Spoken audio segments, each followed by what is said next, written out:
I want to welcome you, most importantly, to Revolutionary Reads and their first book club, hosted and partnered with Fem It Forward. And so as I think of the current state of our world and the heaviness that so many of us are experiencing right now, I see so much hope and so much opportunity in us coming together in this conversation to get in community, to get in sisterhood, and to talk very real and honestly about the issues, but most importantly, the opportunity for us to come together. But before we do, I want to thank Fem It Forward and our sister, Heather Lowry, for curating this conversation, making it possible and bringing us all together. Revolutionary Reads, and we all know here that events like this don't just happen. So thank you to all the volunteers, the staff, the partners, the sponsors, and everyone involved in this conversation. And of course, to all of our participants and those who are viewing right now, just know that we are with you, we love you, we see you, and we look forward to this conversation.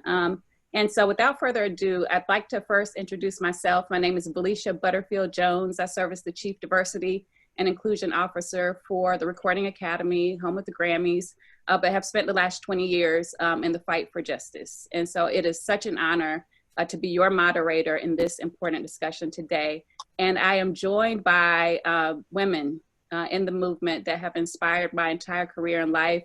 I first want to recognize Dr. Bernice A. King. Thank you so much for being here, Dr. King.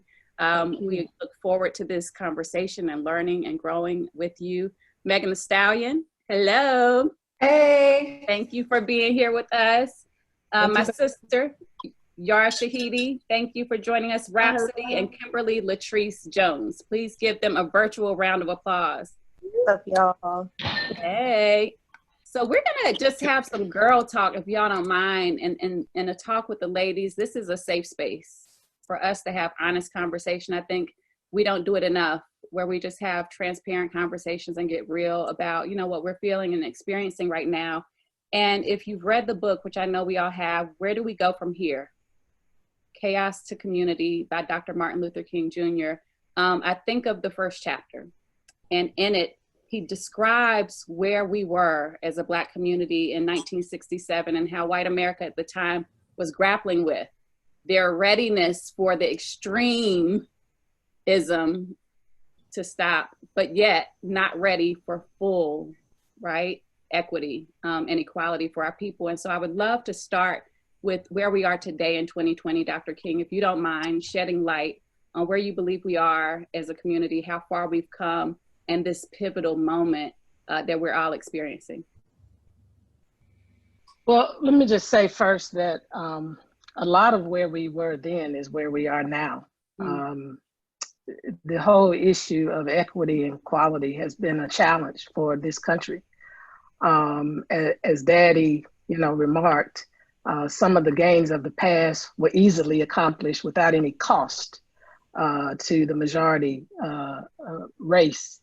And the things that people have been pressing for, resisting about, comes down to just that. At what point will America finally accept us fully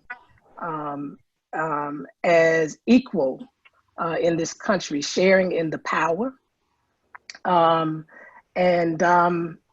think part of where we are requires something that he said, which is that when a nation has done something against you for 400 years, then it has to turn around and do something for you. And that's where the gap is now. The makeup is really about reparations and what that looks like, because we are so far behind, not because we are not, as the song said, young, gifted, and Black and capable. In fact, in some ways, we have a lot more going on than some of the other races. And I say that with humility. But the fact of the matter is that it's hard to catch up, because not only is it hard to catch up, you have all these obstacles and barriers and these feelings of threat constantly. People are threatened by who we are. And so the roadblocks are there, the backlash, as we call it, or the fragility now, the white fragility. And frankly, as most of us are, we're fed up with it.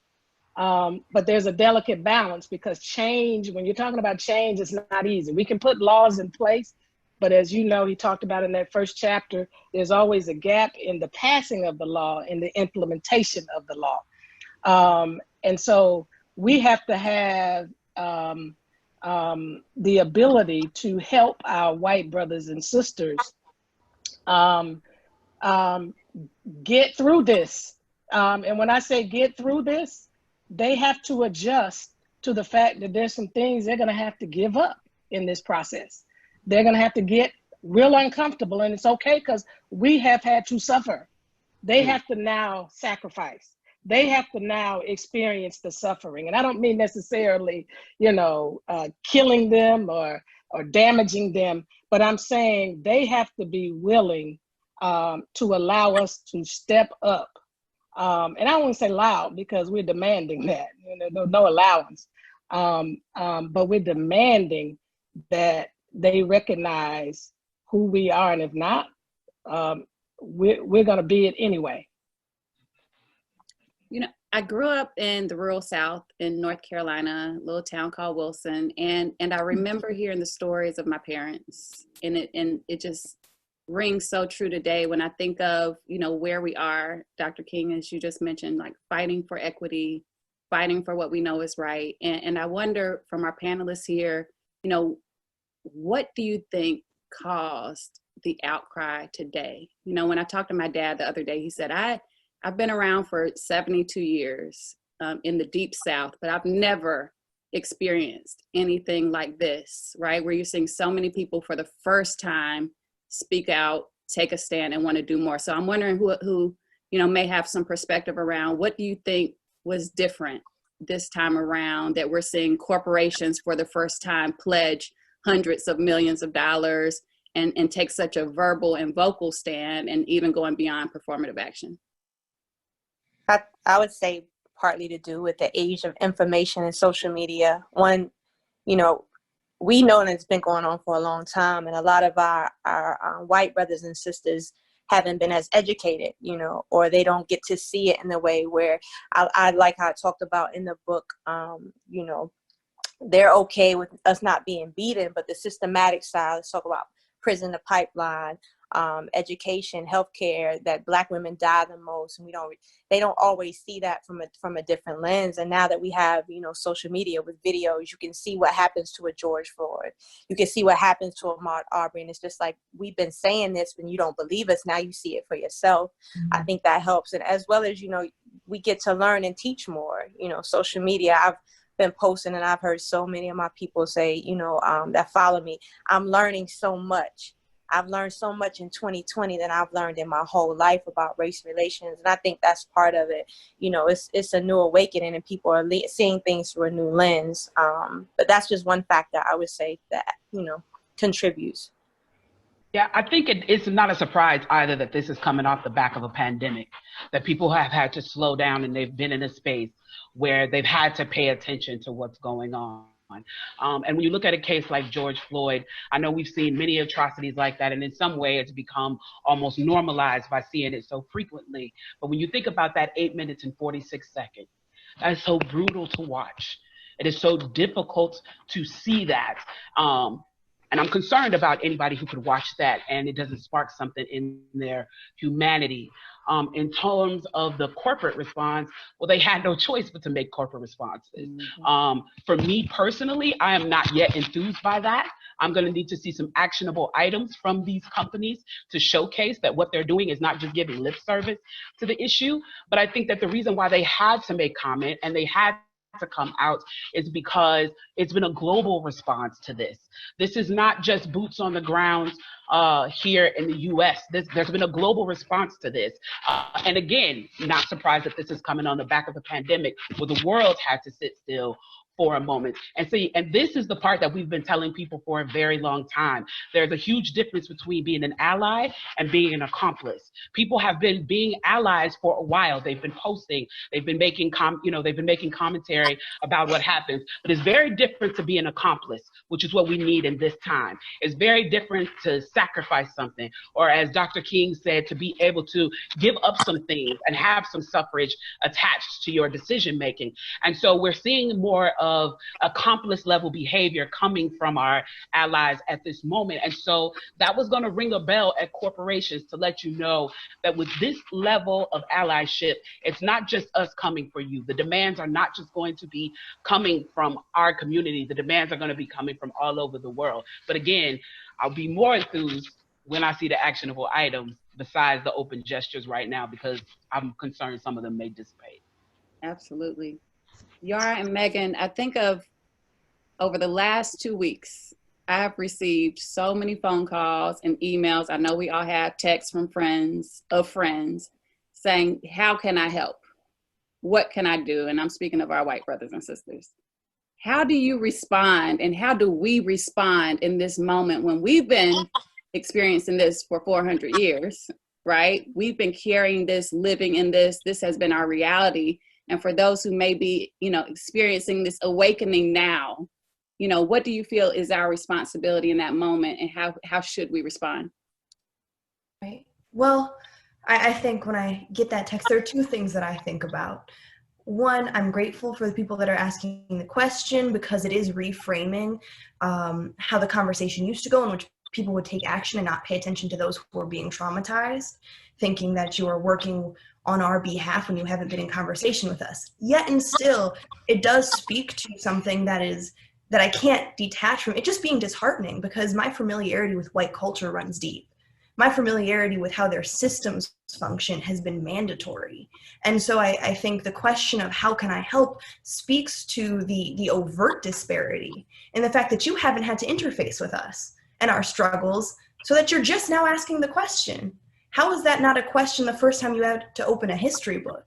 How is that not a question the first time you had to go out into the world and saw the way that you were being treated versus your Black counterparts and your brown counterparts? The fact that this is what it takes, you can be, for me, 20 years into your life, and just now asking the question speaks to, I know people have said it before, and this is not a new concept, but the importance of the infrastructural change, because their inability to see how to help is because there has been a systematic detachment from any responsibility to be in community with us, enough to pay attention consistently.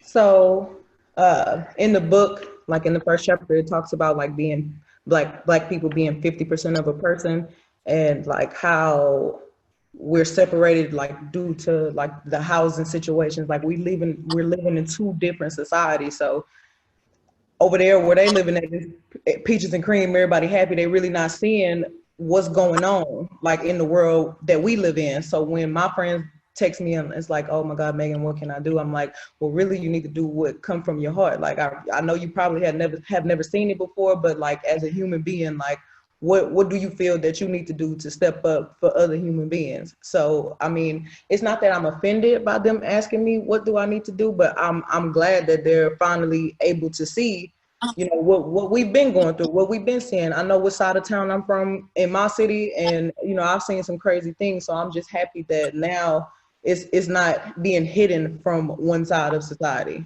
So, and can I add something to what Megan just said? I think the conversation also has to be elevated with white people to understand that they are not doing something for us, that this really is about our humanity. That we are all a part of the human family, the human race, and that there's some things that have happened historically and currently that they have been benefiting from. And as a part of our family, they have an obligation and responsibility to correct that, to be a part of the correction going forward, and not see it as threatening them, but see it as really enhancing who they are as people, because at the end of the day, it does us a disservice and it does them a disservice to continue to live in the illusion that they're some superior race of people. That's what they have to be delivered from, and have to see themselves that they too are in a dark space and a dark place of ignorance. And they have to be liberated. So don't see it as we got to liberate our white, our Black brothers and sisters. No, liberate yourself, because you're living in darkness And although it may, quote unquote, feel good to live in this privileged state, it really is a low state to exist in when other people are suffering on the back of your privilege. Then there's something fundamentally wrong with that. Dr. King and Kimberly, I think of, you know, so many of our sisters who are in corporate spaces, who are right now being asked by their CEOs who they never met before, right, to come in for a listening session. You know, what can we do as a corporation to, you know, break down and disrupt these barriers? What are the actionable steps we need to be taking as a corporation? What could we equip the young Black women watching who may be in those corporate spaces, who now have an opportunity, you know, to be a part of that conversation? What can we share with them, or tangible things that they can do or leverage in that conversation? Well, I'll let Kimberly go first. Thank you, Dr. King. I mean, the simplest way I can put it is white allies have Black receipts. One of the things that has held our community back for a very long time has been the economic structure of this nation. So if you want to look at a lot of the problems that we're facing, they can all be rooted back to economics. You know, food disparities, food deserts in our communities, lack of health care, lack of ability to even deal in the penal system that has been set up to capture us via the 13th Amendment. So you look at brothers who are sitting in jail for 13, 18, 16 months because they can't pay a minimal bond to get out of jail, which is often rooted to something as simple as a traffic ticket that they couldn't pay that they went on probation for. So when you're looking at the grand scope of things, you're looking at how economic disparagement has been weaponized against the Black community. And if you're going to be honest about the wealth building that has happened, I mean, there are corporations that are extremely successful corporations that there is, you know, generational wealth in those families, and that money was originally made during slavery times. So if you're going to look at that economic wealth, then you have to be honest about the economic debt that was passed down to us by simply not even having financial knowledge to pass down generationally because of how we were kept out of certain jobs and systems. So I go back to say that if the sisters in corporate positions are being asked, you know, what it is that they need to do, it needs to go beyond some type of like sensitivity training in the office. They need to be investing into the Black community. And this is not a handout or a hand up. This is what is owed to us. This is a debt that everyone tries to avoid, that we try to adjust the narrative on facts so we don't have to actually grapple with what is owed to us, the debts that are owed to us. And when you look at situations like between 1923 and about 1965, $120 billion was underwritten for home ownership from the government to American citizens, and 98% of that went to whites.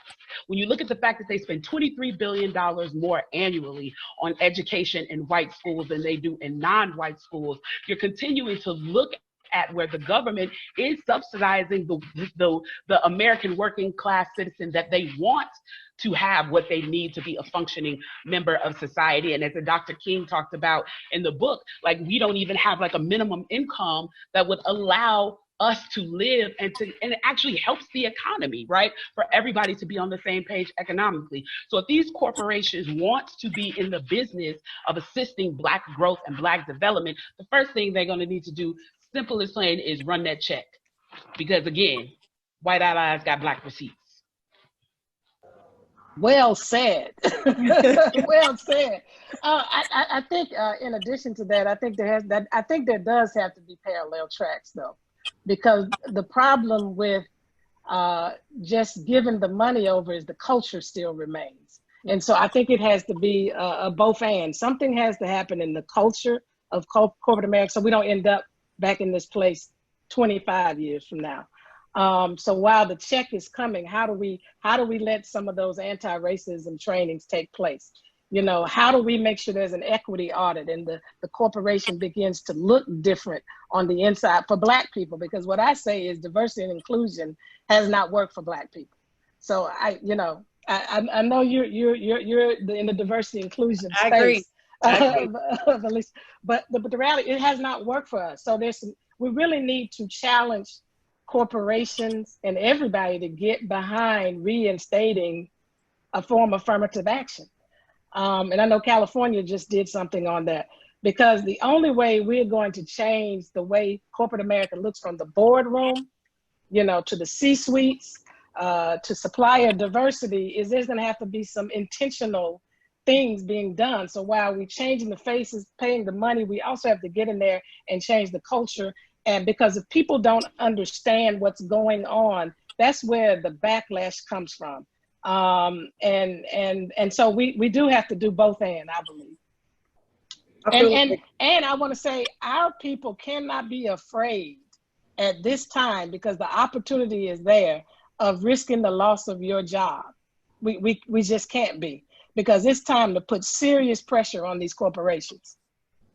I feel like people are trying to smooth things over more so than they are trying to like actually solve the problem. Like, it's like, okay, well, maybe if we do this, everybody will relax, or maybe if we do this, they'll like that. But it's not coming from like a genuine place, so things never really change, because you're trying to smooth it over instead of actually understanding what the real issue is. Like, a lot of times, like in politics, I feel like we have Black representation, but I don't really feel like it's a real Black person that's passionate about what we really feel like. It's not like a Black person that's like speaking from experience, or speaking from just a place of just knowing what's actually going on out here. Like, we have Black people in high places that probably are influenced by other white people that they may look up to. But I feel like we need to get more Black people who are actually passionate about the cause, so when they do get in these positions of power, they are actually making a change because it's something that they truly feel.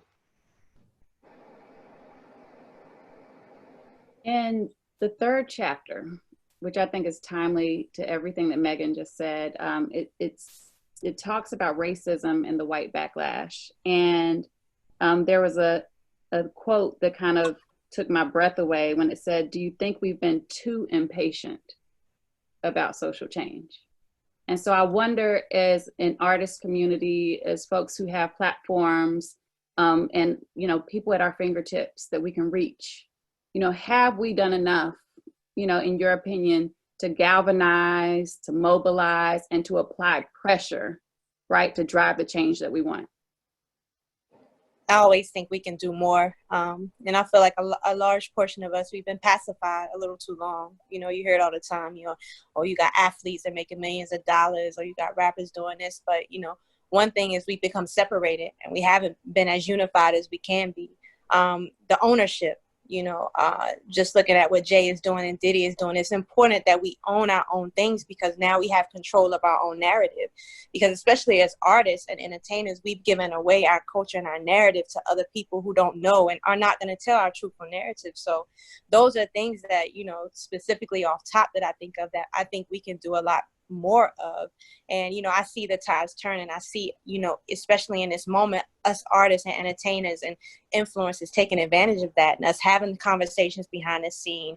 You know, the Black Music Coalition that they just started, I thought that was powerful. You know, so I see steps being taken, and you know, we're going in the direction. So there's definitely a lot more that can be done. So for those of us who maybe want to influence behind the scenes, and have the difficult conversations to drive the change and to be impatient, what would be the steps that you think we should take to first unify around a collective agenda?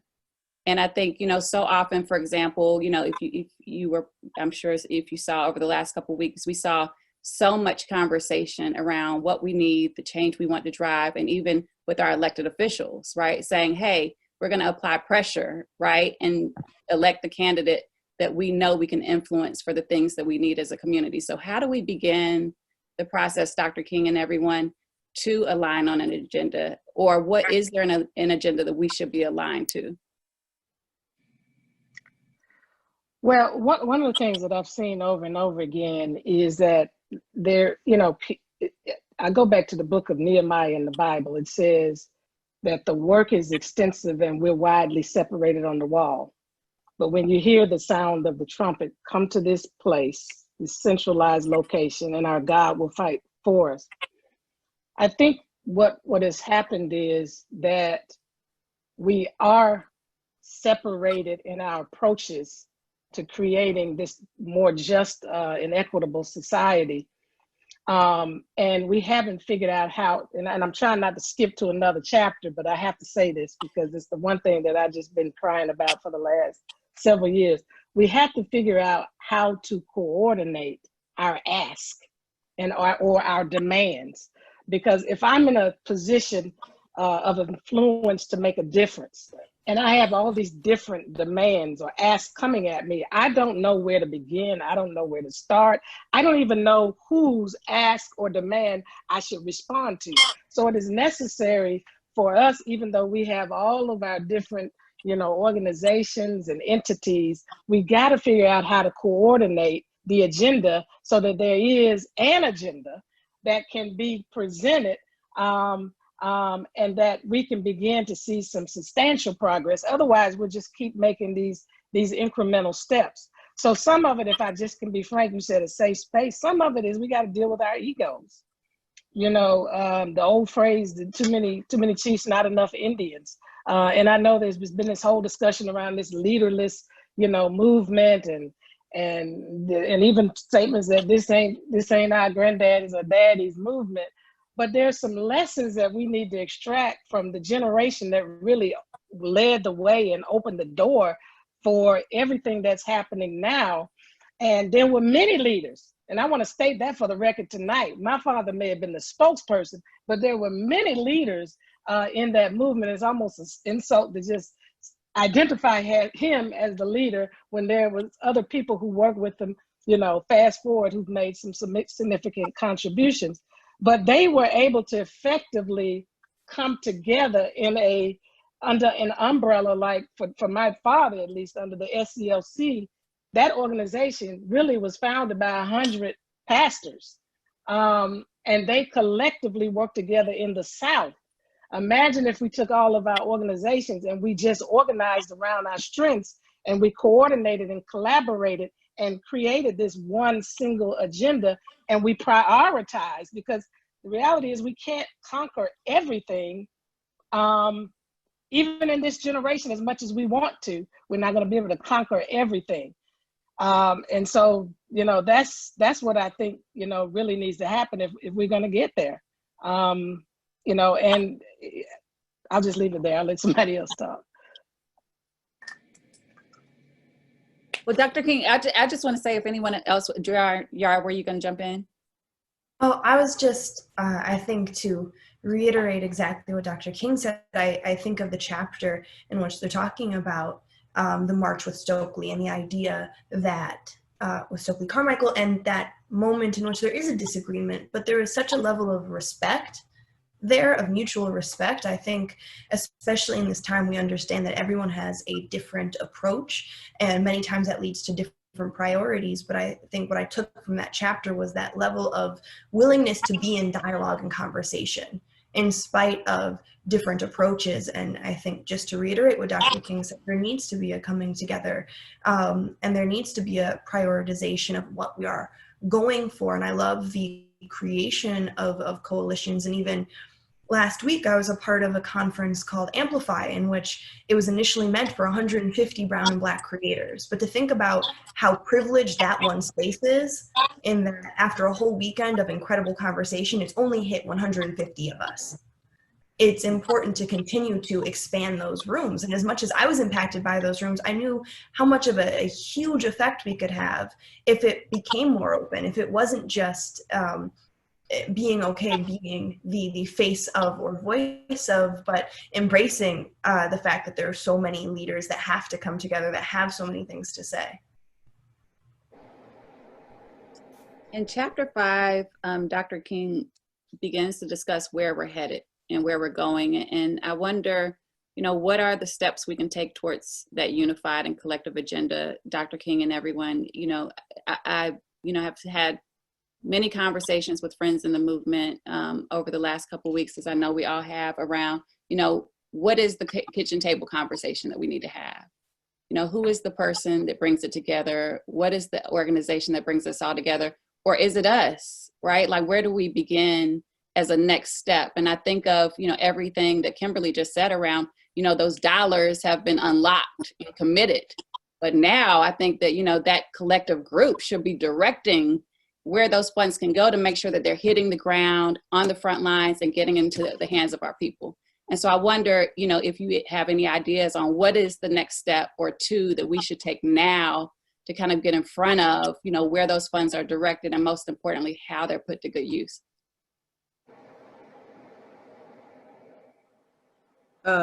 So I feel like right now everybody is so alert and so on social media and recording everything and posting everything and bringing so much awareness to the Black Lives Matter movement and everything. And sometimes people do get confused as to what can I do? I don't know what's next. And they look to certain influencers or certain just, public figures on Instagram to see what everybody is doing. So I feel like if there was a group of people who were influencers that decided to meet up or have like these Zoom meetings or whatever and come together and figure out what is it that this group of people want to focus on this week.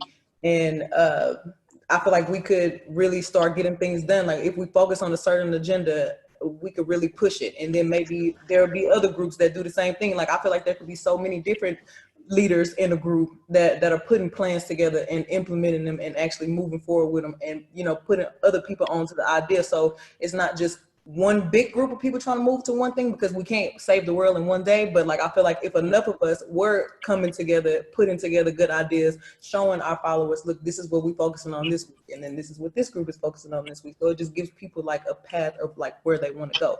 But I feel like if like influencers and just, artists and whoever like just use their platform to like steer people in the general direction for a point in time, I feel like we could really start getting things done. I also feel like I agree with everything everyone said. I also feel like, this is a time for us to be strategic about the voices in which we choose to amplify as a collective. Just because I know that there are a lot of my sisters in the movement who we reach out to each other and we share resources. But I think it's time to like look at some of that organic leadership that has happened. And I'm gonna be honest, sisters is leading the charge on this thing. But and there are a lot of us that do communicate. I mean, I already know that if you need to coordinate a march, that's not really my thing. So I'm gonna hit Tamika Mallory and be like, Tamika, they need you on the ground in this city. But she knows if you're looking to groom a new young candidate, then they reach out to me because they know that's what I do is, find, money for young candidates who we're trying to groom and get ready to flip seats, because I got a whole lot more seats I need to flip right now because a lot of these folks need to go. And so there are many of us who have been working consistently in the movement, and we've also reached out to some of the newer people we've seen crop up, because we've seen some brilliant young minds come to the forefront at this time. And so we've all been communicating with each other. But I think one of the other things that can happen is we also need to look to some of that leadership and utilize, people who have a larger influence to amplify those voices so people are aware of who are some of the people that have programs in place that can be utilized. I know people in the movement who can get protesters out of jail. I know people in the movement that can, we're having a real food insecurity right now. We know who has the organic Black farms who are giving out free food on Sunday. And there is a collective communication, and there are things like the Black Startup and Blocal and all these places where it's unified. And we are a younger generation, so we use the digital world. We have Blocal is an app. The Black Upstart is an app where you can see the collective movement. And so I think at this time, knowing that we're in a moment where there is spotlight, where there is opportunity, where there's a break in the glass, where we can push through, it's time for us also to be active about amplifying some of those voices who have those things in place, and the collectives who have already been working, and bring attention to those movements and those organizations so that, we can properly direct and allocate those funds that people are interested in investing. I wanted to mention the word strategy, because I think that's sometimes lacking in our movement. I appreciate what Kimberly just shared, and it's tragic that not enough people know what she's talking about. And so you know, part of the hard work that, you know, going back to the way Daddy said that quote, but the nettlesome task is to discover how to organize the nettlesome. That's difficult work. That's grind work. There's no, you know, accolades in that kind of work. You know, there's no stage in that kind of work. And, you know, there has to be some strategists to help pull all of this together and come up with what is that real infrastructure so that we can effectively, you know, distribute through the different channels that amplify what exists and what's out there. And also so that people don't feel a need every time to start another effort. I think that dilutes our strength. You know, when we went to Ferguson in 2014, the King Center, one of the things that was very troubling for us is that there were already maybe I'd say about 15 or 20 organizations. But in the midst of all that, there was like 60 or 70 other organizations that were popping up. And I was like, how can you really effectively strategize and plan and organize and implement and create effective change if all of that is happening? What happened to us identifying the resources like Kimberly is talking about? Who does this well? If it's 10, that's good. How do we make sure those 10 are coordinated tightly and synergistic in what they're doing?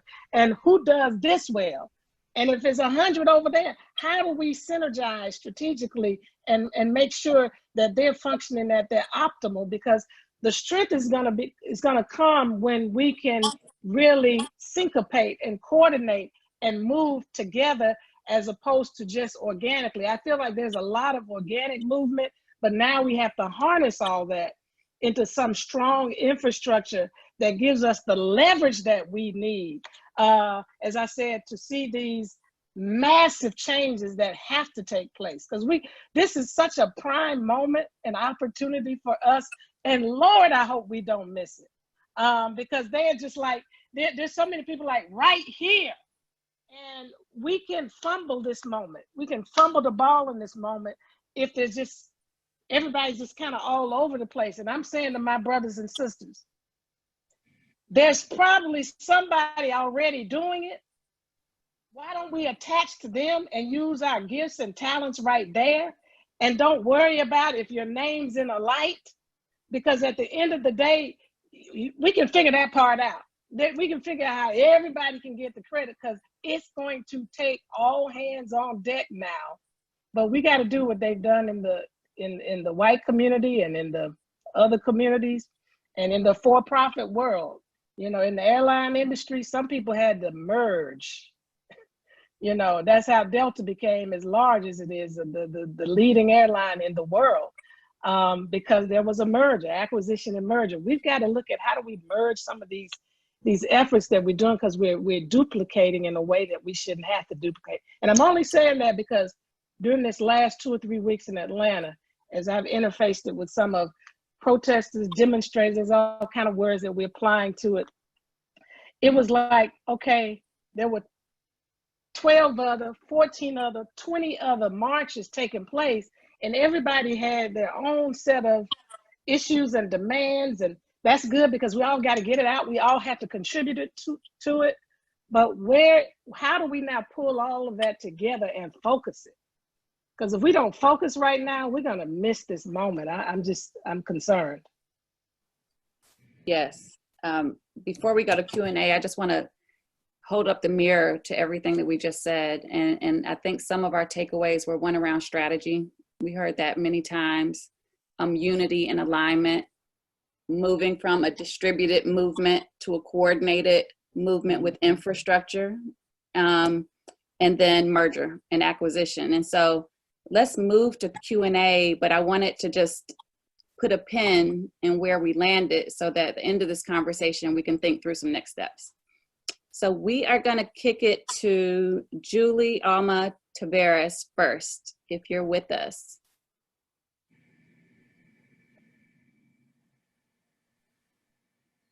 Hi, Julie.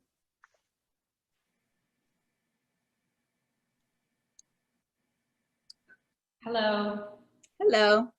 How are you? Thank you all for being here and for taking the time to talk about this important topic. I wanted to ask a question regarding racism and economics. So thank you, Kimberly, for bringing that up, because I think it is probably the most important thing behind all of the issues that we have today. So systemic racism and how it has affected disproportionately the Black community, Black African Americans here in the United States, not even going beyond that, but just African Americans here, and how they've been discriminated against for jobs, for housing loans, for business loans, all of those things.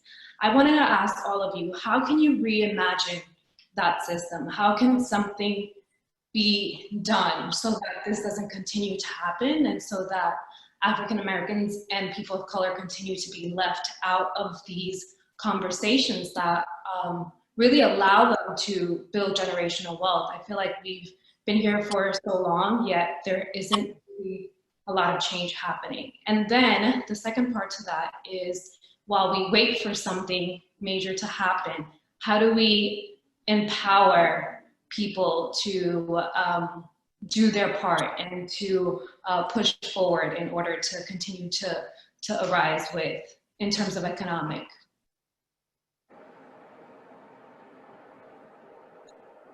Did anyone want to jump in? If not, I can answer. Okay, I'll start by just saying thank you. And I think one of the things for me is I start to think through, and I would love for everyone to jump in if you agree or don't, is to center everyone who wants to do something now to buy Black, invest Black, partner Black, and procure Black. Full stop. And, you know, I've heard a lot of conversation over the last couple of weeks around, you know, is that racist? Does that exclude other people? And the answer is no, right? And so if we're asking companies to go beyond performative action and to set clear goals, measurable goals, I would say to start there. That's at the board level, that's at the C-suite and executive level, but it's also at the supplier level, as Kimberly and Dr. King were just saying before, to make sure that not only are they hiring us, but they're investing in us and procuring us for those big contracts. And so I would say that that's a starting point to get those funds directed to Black-owned businesses and our community as a starting point. But if anyone else wants to jump in, please do.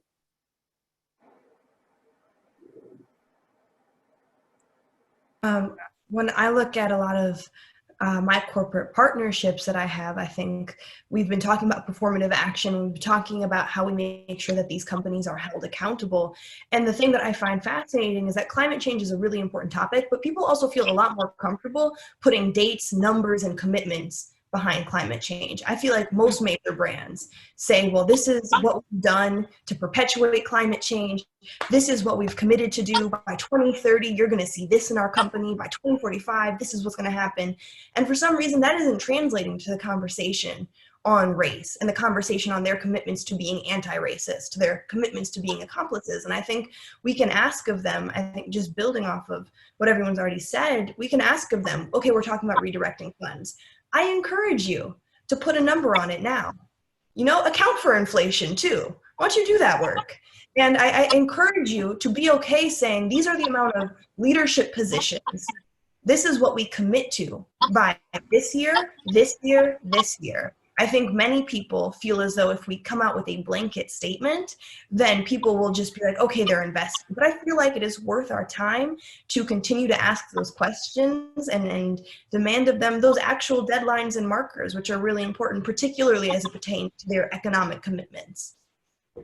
Yeah, and I think another thing we're going to have to do, and this is just, you know, my little piece exterior to the larger scope of what has to happen, is that we're going to have a conversation with the textbooks makers and the schools and the school boards about education, because the fact that after my video went viral, the Tulsa massacre was trending after that. And the amount of DMs and messages I got from people saying they had never heard of Tulsa, they had never heard of Rosewood, and then I had to educate them that I could name them 40 to 50 other cities in which atrocities like this took place. I had to let them know that Central Park used to be called Seneca Village and was Black owned until they used eminent domain to push us out, that it happened in Nova Scotia, that they slaughtered 865 sharecroppers in Elaine, Arkansas. So, don't even get me started on what happened with Freedmen's Bank, how they stole Black money and used it to build railroads, which is why your grandparents like to keep money in a mattress and didn't trust the bank.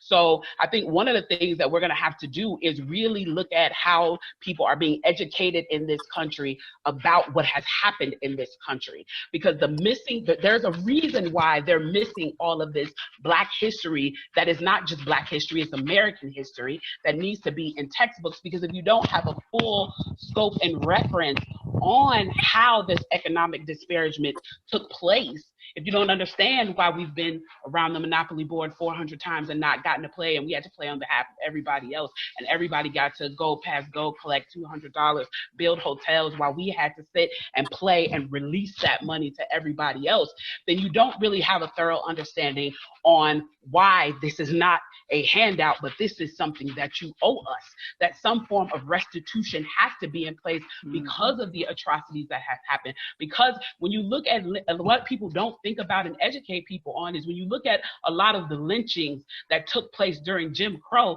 they were often men of power, they were often ministers, they were often business owners. And so those are other ways in which our economic growth was disrupted. You can talk about redlining, you could talk about mass incarceration, like the amount of information it takes to understand how all of this has had an economic impact on us and how it continues to have an economic impact on us is not something that we should be responsible for educating on, because racism is not a Black problem that white people need to empathize with. It's a white problem that they need to fix.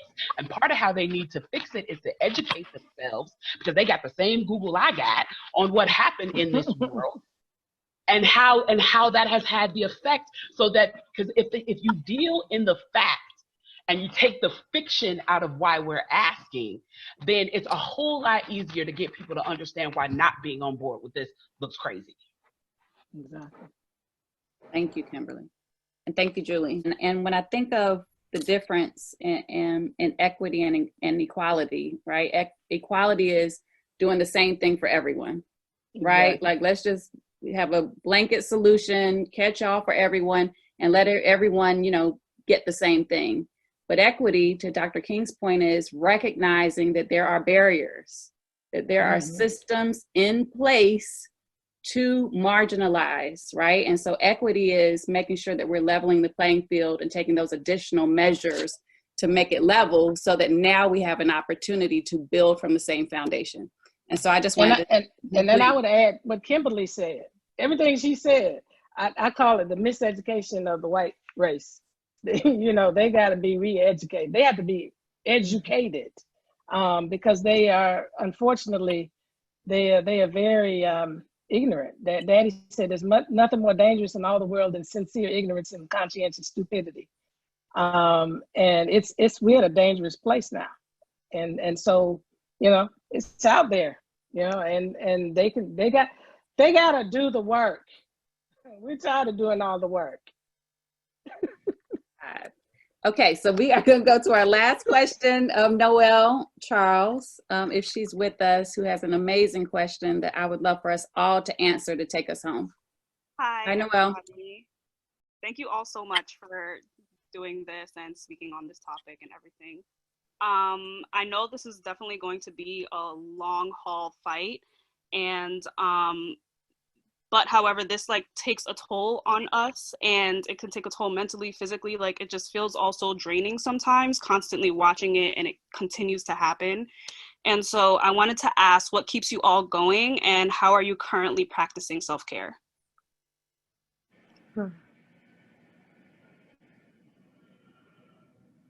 I feel like going through everything that we're going through right now and just seeing everything that we see on the internet, it can get a little discouraging.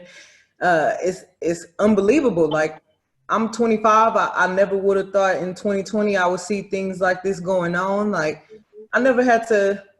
I thought everybody would have evolved by now into just more kind human beings and just more intelligent. Like, how could you even have the audacity to treat a person that's of another race a certain type of way because they're another race? But I feel like eventually that will get flushed out, because this generation of people are speaking up. We are speaking out. We are taking action.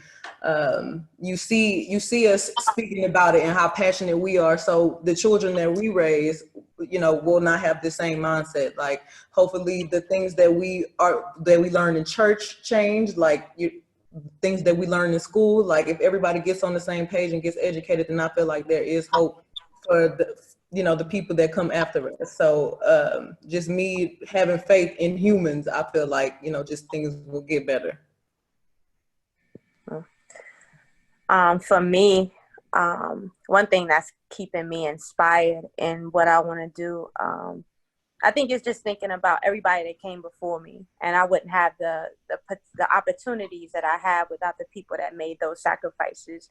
So I look at myself and I was like, wow, you have an opportunity now to make it better for the next generation. Whatever that is, everybody has a role, and your role, no matter how big or small, means something. And especially looking at my niece and nephew. So those are things that keep me inspired, that through music or through activism or connecting with Tamika and strategizing, we all have an opportunity to make it easier tomorrow. Self-care wise, I think we all have to take time, I think, to unplug and find the joy through the hard times. I was talking to Dr. Cornell West the other day, and he was like, as much hard times and as heavy as it gets, we can't forget Black joy, and to take time to give to ourselves, toward ourselves, to watch your favorite movie, dance to your favorite song, get with your village and laugh, just to have the energy, and the stamina to come back and continue to fight. So in fighting, you can't forget the joy, and I think that's what I do for part of my self-care. And the word I'd like to use is pace yourself, because this is a marathon. As my mother said, struggle is a never-ending process. Freedom is never really won. You earn it and win it in every generation. And so we know this is generations. It's not going to end with our generation. We're going to make incredible contributions. You all are much younger than me. You all are going to make incredible contributions. But we have to pace ourselves, because we'll burn out. That's what I'm always concerned about when I see people going real hard. We don't want you to burn out, because you have so much in you that you have to deposit in this earth and leave behind, and things that you have to make sure that we accomplish. And so pace yourself. Don't feel like, my mother said something important to me years ago when I was, in my 20s and I was an activist back then. And she said, baby, there always be issues in the world. And your time will come. And I think what she was trying to say to me is, don't feel like if you miss something that you have absolutely missed out, that you can always plug in. And I want us to hear that, because we make people feel guilty if they're just not constantly plugged in. And we are human beings, we're not robots. And if we don't have time to kind of unplug, like sometimes I don't want to see anything on social media. I don't want to see anything, on the news.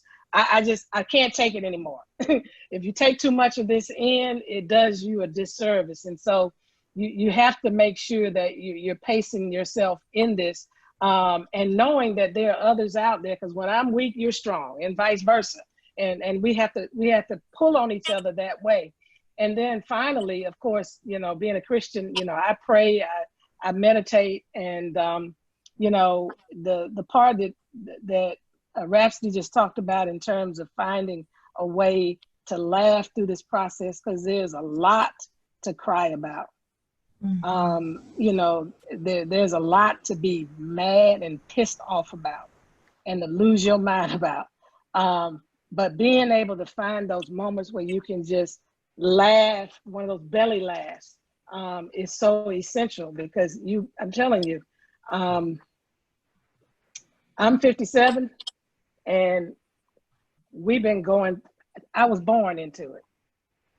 So if you don't pace yourself, you're gonna be real sick, or we're gonna be wishing you by, and we don't want that to happen to anybody. Absolutely. I think building off of what Rapsody and Dr. King said, I have always called it a sense of indebted gratitude when I think of why. I try and be as engaged as possible when I think of both directly in my family, what was required, what work was done on my behalf before they knew I was even going to exist, just because people knew the work had to be done.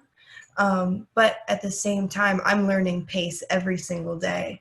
I think especially in our generation of Gen Z, where with social media, we can quantify and see who's been theoretically active, who's been inactive, who's been silent, that there is oftentimes even a pressure to share with the world before you've had the opportunity to do your own work and figure out how you feel.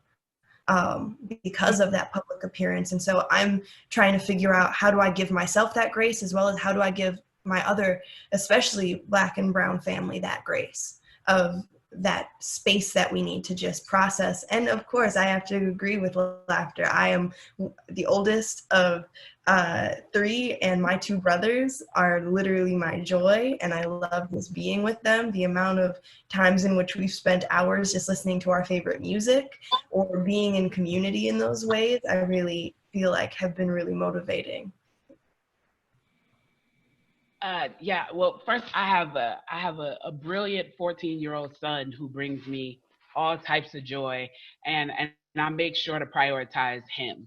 And so if that means that I have to make them know that my schedule needs to be clear on a Saturday or Sunday because it's just a me and Drake day, then that's what it is, and that's the way that it works.